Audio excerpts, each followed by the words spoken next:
Hey, hi. Would you like to join me for Bible study? The Bible in 52 weeks. This is the second week. I hope you joined me for the first one. If not, it's on YouTube, Team Navarro. So, the second week is called Giving Up is Not an Option.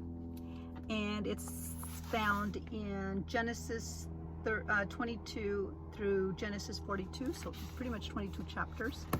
So, have you ever just wanted to kick yourself for giving up too soon on a goal? I have.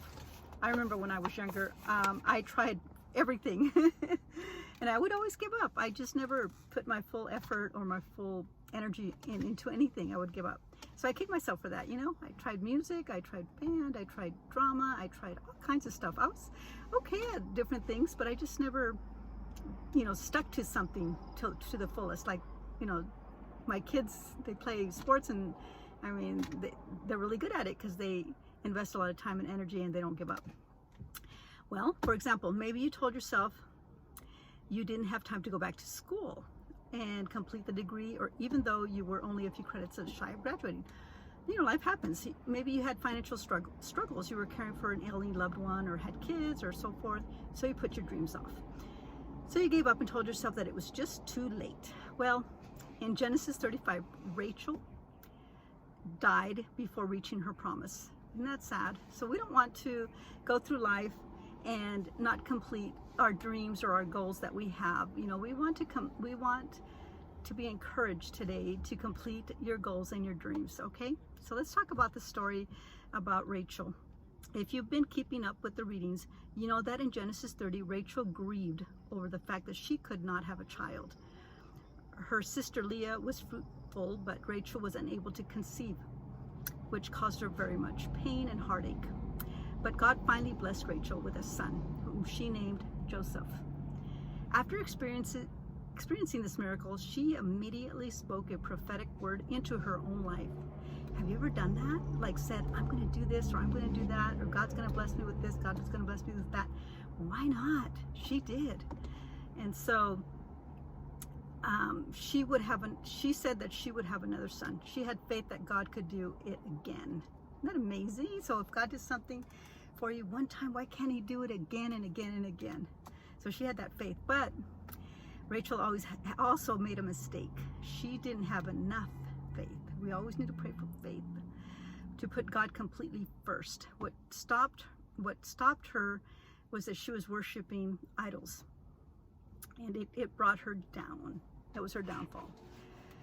In Genesis 31, she stole her father's idols from his house and she left with Jacob. Okay? When her father came looking for the idols, Jacob called for the death of the person who had stolen them. But he didn't know it was Rachel. Isn't that sad? Well, she did get pregnant again. And when she began to go into labor, she went into hard labor, according to Genesis 35:16 in the King James Version. But because of the intense labor pain brought on her by her disobedience, she did die in childbirth. She was so close to her destination, but she died. The baby was successfully delivered. The miracle still came, but Rachel couldn't enjoy the fruit of her labor. Wow, the fruit of her labor. So things are just not, God's just not going to give us something, and here you go, on a silver platter.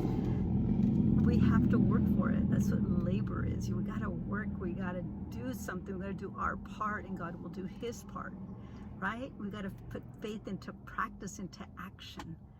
We got to move. We got to do something. We got to be motivated to do it. Okay, she was not able to do that. What are some things that get in your way? What are some of your idols? Some of the things that you spend too much time instead of in God's word, or God's practicing God's teachings. What gets in your way? What are you spending a lot of time, your money, your efforts? Those could be idols nowadays. So we really have to look within to get those idols, get those obstacles out of our way. And it reminds me of the Israelites that came out of Egypt, and not all of them made it to the promised land. And it took forever. It seemed like it took forever, like 40 years in the desert. And a lot of them died off. They never were able to see the promised land. Maybe they had idols. Maybe they worshipped idols. Maybe they, they sinned, or they stumbled and they fell and they just didn't continue. They could not get through those obstacles that got in their way from reaching the promised land. And and like I was talking before, there's some things that stand in our way, right? For one, it's sin, disobedience. So we need to obey, and we need to be obedient to God's word and his promises and his will in our lives. Like, we need to get out of the way just like God, kind of thing. Sometimes we think we know it all, but we don't. So, my dear sister, giving up is not, I repeat, giving up is not an option. Can you imagine if giving up in our lives was not an option and we just had to complete everything we started? We would complete everything we set out to do. No matter how difficult the journey, you have amazing goals. We all have amazing goals and dreams. We just don't put them into action. We just don't. I don't know, things get in the way. Please do not let those dreams die. That's what the word is today, is don't let your dreams die. Giving up is not an option, okay? Please know that somebody is waiting on what is to come through you. That really struck me, because a lot of times we think of ourselves and what are we going to get out of it when we reach our goals and our dreams. But you know what? God even goes further than that. It's about blessing other people. Someone is waiting on what is to come through you.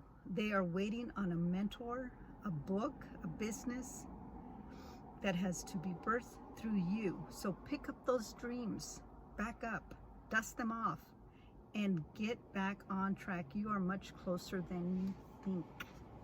Isn't that amazing? Isn't that amazing? So think about what goals you have, okay? What's your vision? What are your dreams? And take baby steps towards them. Rachel had a midwife who tried to encourage her to hold on to her promise. Who do you know who needs encouragement to hold on? How will you help them? So take a few minutes 3 times this week to pray for direction to get your goals back on track. Commit to watching a video or listening to a podcast that will help jumpstart your creative juices in your particular area of interest. Put a timeline in place to accomplish some of your goals, one at a time. Share your goals. That's important. Share your goals and timeline with someone so they can help keep you accountable. My goal was to do this, the Bible in 52 weeks. And I almost stopped. I've skipped a couple of weeks, but you know what? I'm going to continue, because it's important to keep to our goals and not let anything get in the way. There's so many things that I could say that got in my way, but I'm just going to continue. And I bless you and I thank you, and God bless, and I'll see you next time.